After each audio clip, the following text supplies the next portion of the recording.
Shelly with the Gray Wren Nest here. Today I'm going to show you how I make my do-it-yourself water fountain. This is what I had set up last year, and I did take the motor out, so I'm going to deconstruct it and then put it back together and show you how I made it so that you can have a step-by-step instructions on how to make this beautiful water fountain. So I have my granddaughter with me again today. Say hi, Nevaeh. Hi. She's really excited, can you tell? She's taking all of the rocks out. And not only am I deconstructing this, but I'm also double checking to make sure that the very bottom pot down here is still waterproof and it won't leak. I did take the fountain out of it last year because I didn't want the fountain to freeze, because I just leave it on my porch over the winter. And so we're going to deconstruct it and put it back together. Now you might ask, where did you get all those rocks? Well, let me show you. I have a rock bed. I don't know if you can see that through the screen, but if you go back through all my other videos, you'll see I have lots of rocks to choose from. So we have the rocks out of the first layer, and Nevaeh's just going to lift it up and off of the fountain. Oops. Okay, so pot number 1 is done. And now we need to take pot number 2 apart. And notice I have a small pot right here turned upside down so that the tube can run through it. But now we're going to take all these rocks out.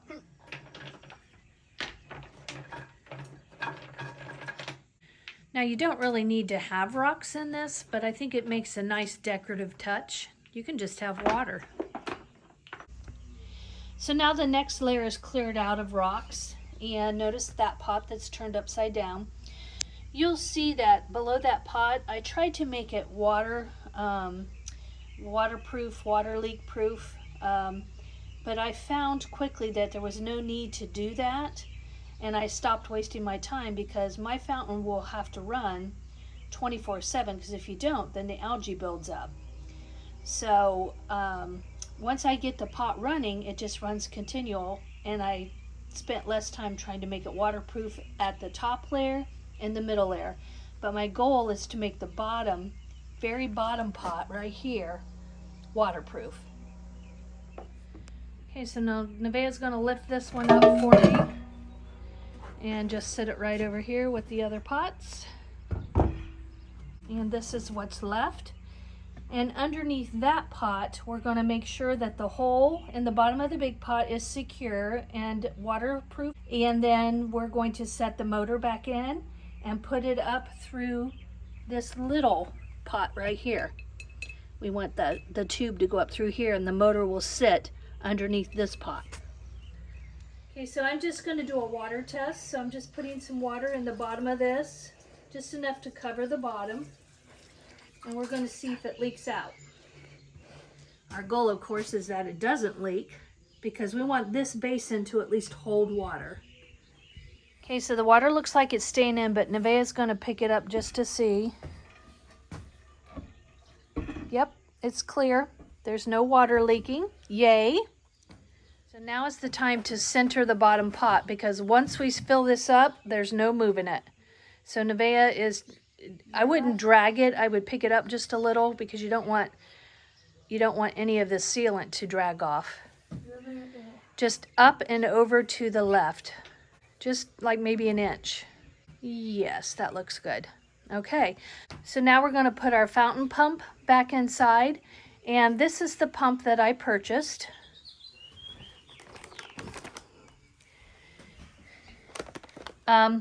You want to gauge it on how high the pipe is going to be. So I know for a fact that by the time I build my fountain, I want 2 to 3 feet. Last year I bought like 1 to 2 feet, and it just gave me a small little bubble. And that is where you have to just make sure you gauge that pipe appropriately. So know how tall your fountain is from the base to the top, and that will gauge what type of pump you need to buy. I also purchased new tubing this year because last year my tubing was too short for the other pump. So it comes in a 20-foot. I couldn't find it any smaller, but this was at Lowe's. But as long as it's a 1/2 inch pipe and flexible, it will fit on top of that fountain pump. So I took the pump out of the box, and this is where you put the adapter on for the tubing. And you put this here, and then we're going to put the tubing on next. And we want to make sure that this button here is at the highest setting. So first we want to unravel this cord, but we don't want to plug it in yet. But we want to submerge our pump in water to see what it does. Okay. So I cut my pipe to longer than I really needed it, but then I just wiggle it onto here like that. And now I'm going to put it in the pot.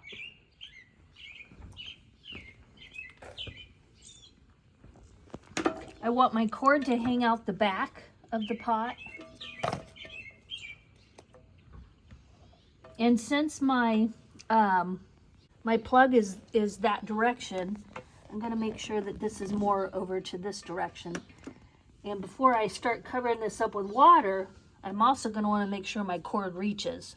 This is the base of my pot, to where this comes up through it. I don't know if I can do it with my hand. There we go. And then what I want to do is slowly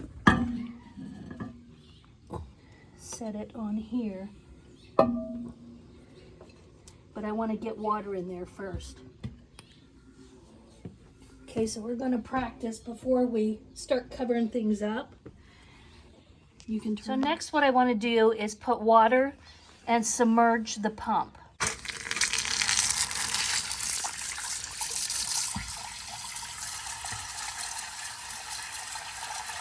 Now I'm going to go ahead and plug it in as Nevaeh holds the pipe up. Good, that's a nice trickle. And it should be a little bit more because my pipe is actually longer than it needs to be. So as we cut it down, that trickle will get even more. So now I want to, oh, that even had a kink in it too.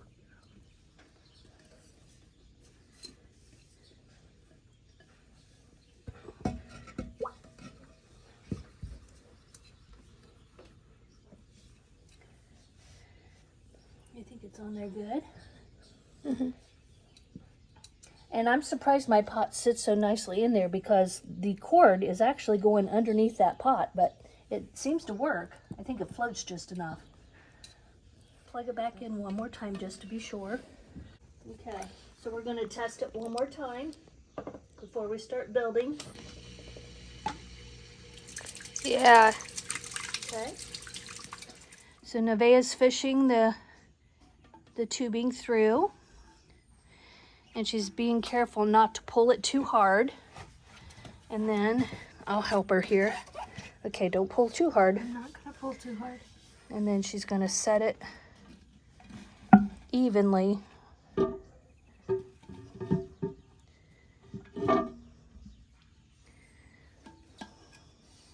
See? And that's okay. And so she set it evenly. And now we're going to test it one more time because the last thing we want to do is fill it all the way and then it doesn't work. Yeah. Right? There you go. So next Nevaeh is filling the filler pot in. So it's the stand. And all the rocks will go around that and the next pot will sit on top of this one. And we know that it works. So we're going to go ahead and start filling the rocks in. And this takes some time. So this step is purely decorative. You can do it with just water or start adding rocks so that it just gives it another layer of prettiness. And Nevaeh's going to fill the rocks up clear to the top of the pot there, where the cord's coming out. And then she's going to stop and we're going to set the other pot on top. And then we'll slowly add more rocks around to the edges. And my advice is to keep the skinny ones, because we're going to slide the skinny ones down the side once we put the big pot in. Okay? So use the bigger, rounder ones at this time. She gave me the side evil look. Like, what? I did not. They're all skinny. Well, yeah, but there's a lot of round ones too, and we definitely want the skinny ones, okay? Because the skinny ones will slide right here on the edge once the bigger pot is in.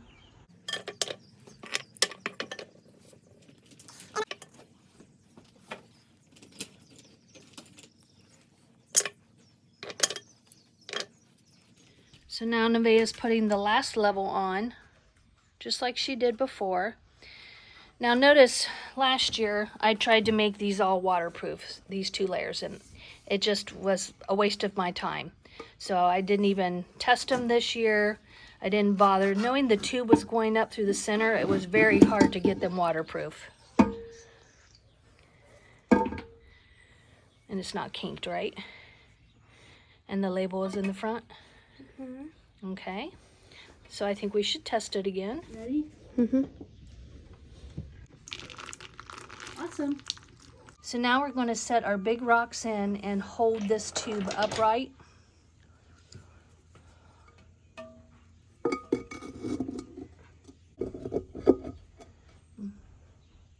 Maybe just rearrange them. Okay. Okay, so now we know for a fact that this tube is way too long. So maybe just for now, cutting it off to about right here. And that'll give us plenty of tubing. Okay. Now next she's going to fill this whole pot here with the little ore stones. And we're going to make sure that that tubing is straight up in the air with the rocks sitting around it. So now we want to cut the pipe so that it is even with those rocks.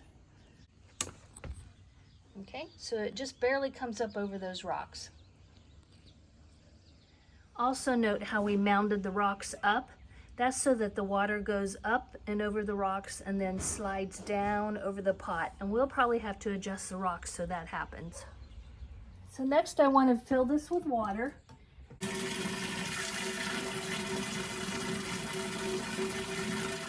And here's the finished fountain. I hope you enjoyed this video. If you make one, please share with me.